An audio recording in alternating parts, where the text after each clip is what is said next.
Good morning po. Isang mapagpalang araw sa ating lahat. Ngayon po ay Sabado. Meron na naman tayong pupuntahan na dalawang beneficiary.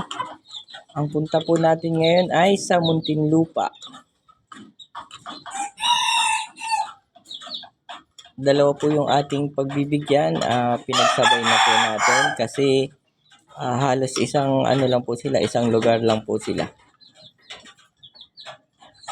So, same pa rin po. Mamimili pa rin tayo ng dalawa dito sa taas at dalawa dito sa baba.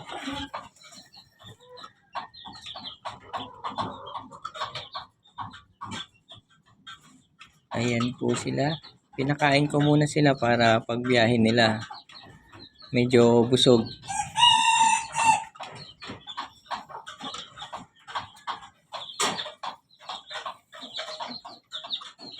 Okay, piliin ko muna po. Dito ko na po siya ilalagay sa plastic crate.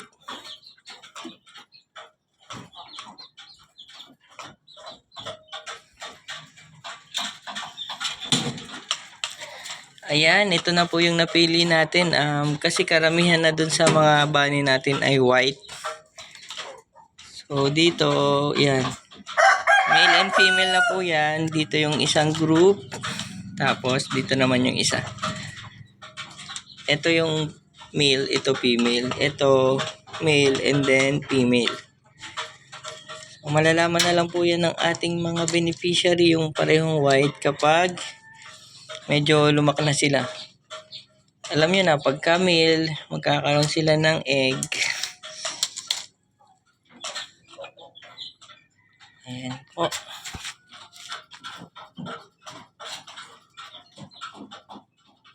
Pakita ko na rin itong ating 5 baby bunny. Malapit na rin silang iwalay. Siguro by next week, na itong mga to.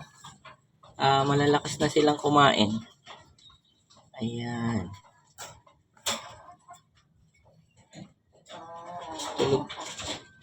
Tulog yung iba. Ayan po yung sunod nating ipapamigay.